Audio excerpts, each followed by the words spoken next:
When I was 10 years old, they still showed music videos on MTV. I was watching Green Day and Nirvana at the time. It was like actually seeing drummers on television that like inspired me to play drums. So I sort of gave up sports and every other extracurricular activity to play.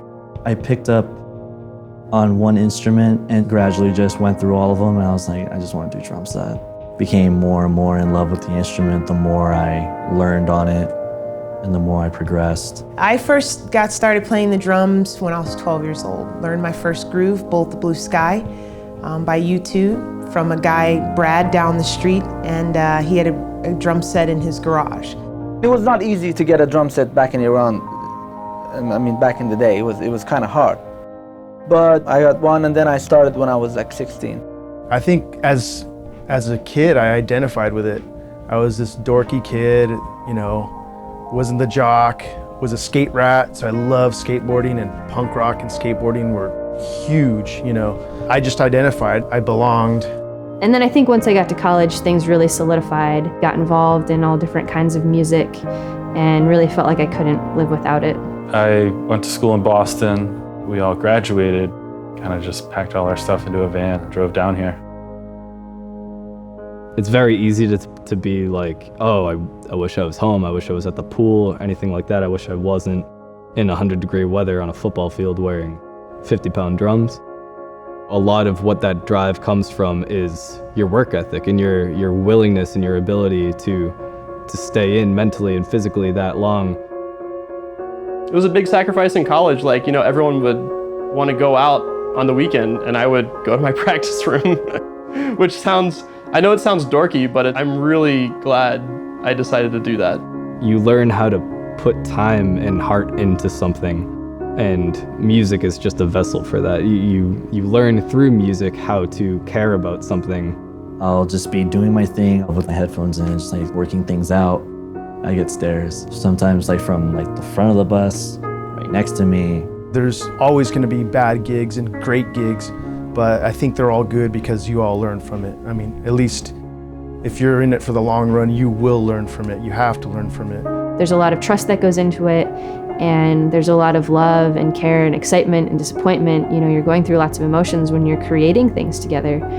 And I think because of that, my closest friends really are musicians. We rely on each other. They bring that compassion with them to everything that they do. I've met so many diverse people that all share that same trait. I think if you believe in something big enough, then you can make it happen, whatever that thing is. Perseverance and drive really account for a lot of the people that I play with and the people that I'm around.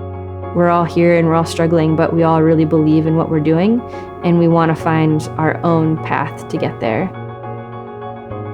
My other friends that are non-musicians, they think, oh, you're a rock star because you're going on tour. And they don't know everything behind it, all the hard work, the sleepless nights, all the setting up and tearing down. The people that are musicians get it because they're in it. They're in the trenches.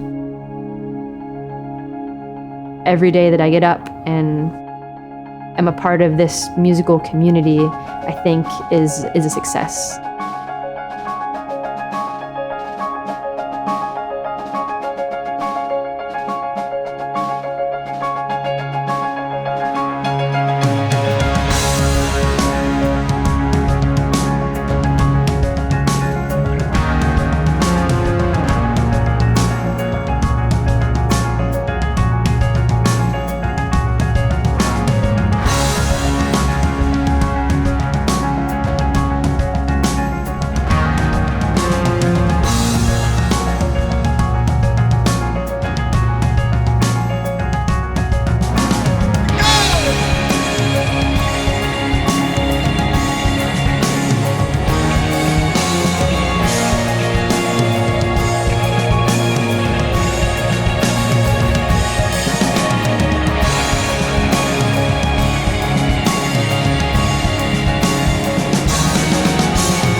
So it's not even a career choice.